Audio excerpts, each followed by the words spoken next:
Si on est aussi nombreux dans notre église ce matin, et c'est une vraie joie, c'est parce que je crois que nous avons tous, au fond de notre cœur, l'intime conviction que dans ce que nous célébrons aujourd'hui, nous touchons le sens le plus profond de ce pourquoi Dieu est venu partager notre existence. Nous comprenons un peu mieux pourquoi il a appelé ça l'évangile, la bonne nouvelle. C'est ça que ça veut dire en français. Parce qu'au fond, eh bien, ce qu'il nous assure, par son exemple, c'est la résurrection. La résurrection pour tous, le fait qu'on est tous appelés à partager avec lui la vie au paradis. C'est fou quand même. C'est merveilleux et reconnaissons-le, on a parfois un petit peu de mal à aborder ce mystère. J'ose espérer, peut-être pas tant parce qu'on doute que ce soit vrai, lui-même nous l'a prouvé, et sûrement que 2000 ans de miracles dans toute notre tradition chrétienne nous ont permis de le vérifier. Mais il y a quand même quelque chose qui nous dérange souvent dans cette histoire. C'est que dans ce mystère sont mêlés à la fois le meilleur et ce qui est notre pire terreur. La résurrection et la mort. Et ça, c'est pas facile. Parce que, on le sait tous, pour un jour avoir chance de goûter au paradis, il faut mourir avant. Et ça, pour le coup, ça fait peur. Et donc je me demandais, est-ce que peut-être on réussirait à trouver une image, une analogie qui nous permette d'un peu mieux saisir ce mystère, comprendre comment l'appréhender et donc peut-être d'autant mieux dès aujourd'hui en profiter.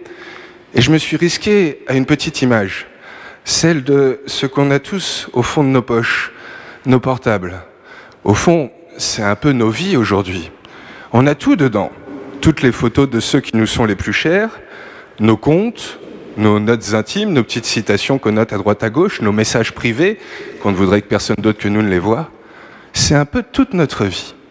Et le jour où on entre dans la vie éternelle, Jésus nous dit que c'est le jour où on est baptisé.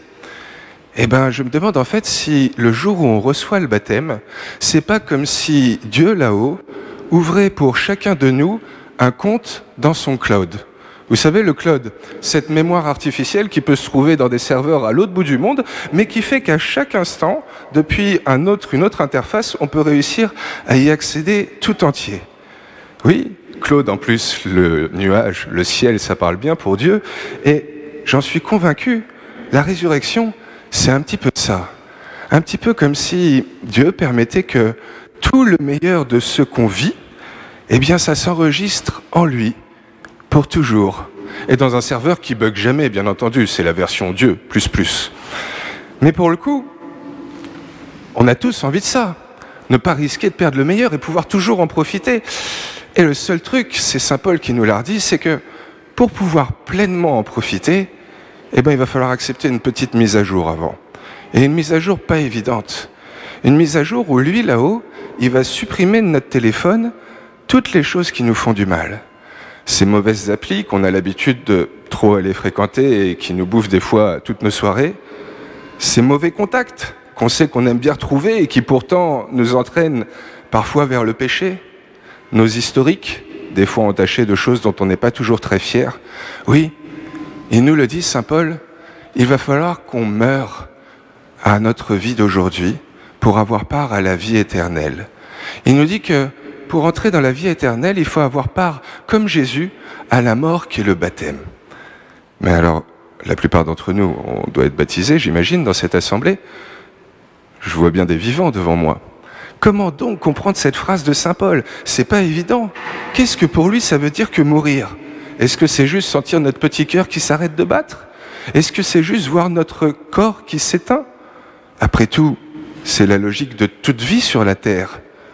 Est-ce que mourir, au fond, c'est pas plutôt avoir une existence dépourvue de sens, de ce qui lui donne du goût, du prix, de ce qui fait qu'on aime le quotidien? Oui, j'en suis convaincu, c'est sûrement plus ça la mort, l'enfer, se lever tous les matins sans savoir pourquoi et ne pas trouver de joie dans ce qu'on vit. Au fond, être déconnecté de lui, si c'est lui qui peut nous apporter tout l'amour, toutes les grâces, toute la vie avec un grand V qu'il veut nous offrir. Et être déconnecté de lui, c'est être dans le péché. C'est juste ça. Et donc peut-être qu'en fait, quand Saint Paul il nous dit qu'il faut mourir à nos vies d'aujourd'hui, Il veut juste dire, en fait, ne pas vivre notre dernier souffle, mais avant tout, laisser mourir en nous ce qui ne donne pas de sens à nos existences. Laisser mourir le péché qui est en nous pour en être libéré, pour ne plus en être l'esclave. C'est ça qu'il nous dit. Et quelle est belle cette image. Parce qu'au fond, on le sait tous, nos péchés, nos mauvaises tentations, nos mauvaises habitudes dans lesquelles on se complaît, on se laisse dominer par elles. Et puis parfois même, elles nous font peur. Dieu, par le baptême, et j'en suis convaincu, par chaque renouvellement des sacrements, l'Eucharistie, la confirmation, le pardon, il nous montre à quel point, lui, il est capable de nous libérer de tout ce qui en nous est entaché, est mauvais, de toute cette culpabilité qu'on peut porter. Lui, il efface tout.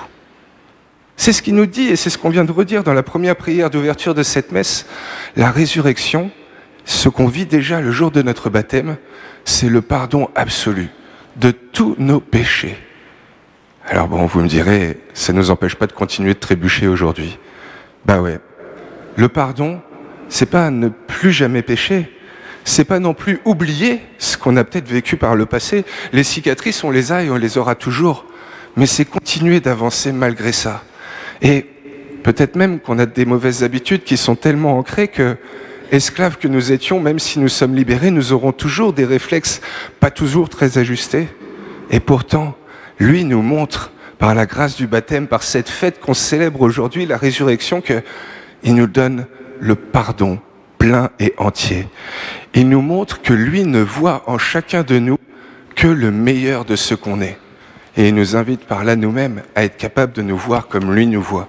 Et il nous assure que là-haut, dans le ciel, dans le cloud de nos vies, il ne retiendra que ça, le meilleur de ce qu'on est, tel qu'il nous a créés, purifiés de tout ce qui a pu nous abîmer par le passé. Oui, c'est bien ça qui nous attend là-haut.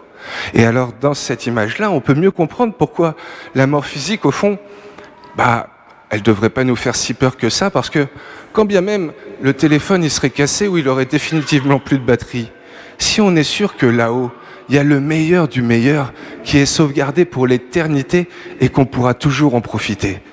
Quel souci se faire? Oui, je crois que nous valons bien plus que seulement notre corps physique. Ce qu'il y a dans notre cloud à chacun vaut bien plus que l'iPhone le plus cher par lequel on a réussi à enregistrer tout ça. Chacun de nous, nous sommes une vie unique, belle. Nous sommes à la fois une histoire, un futur, une éternité qui a bien plus de valeur que tout ce qu'elle a pu avoir d'abîmé. Au fond, ce qu'on célèbre aujourd'hui, en vivant la résurrection du Christ, et donc par anticipation celle à laquelle on aspire tous, les uns les autres, c'est à la fois le reconnaître lui comme le créateur de tout, lui qui nous a créés chacun parfait et qui continue de nous voir ainsi, qu'on soit grand ou petit, qu'on soit plein d'options ou très simple. Mais plus que ça, je crois que ce n'est pas que notre créateur, mais aussi notre sauveur. Le sauvegardeur du meilleur d'une certaine façon. Un genre de community manager qui nous assure que tout ce qu'on a vécu, tout ce qu'il a fait, qu'il a créé en nous et que par la suite nous avons vécu, jamais ça ne sera perdu. Qu'on pourra toujours en profiter pour l'éternité et même déjà aujourd'hui dans cette réalité. Parce qu'au fond, nous valons bien plus que tous nos péchés, toutes nos fragilités, tous nos malheurs, tous nos problèmes de santé.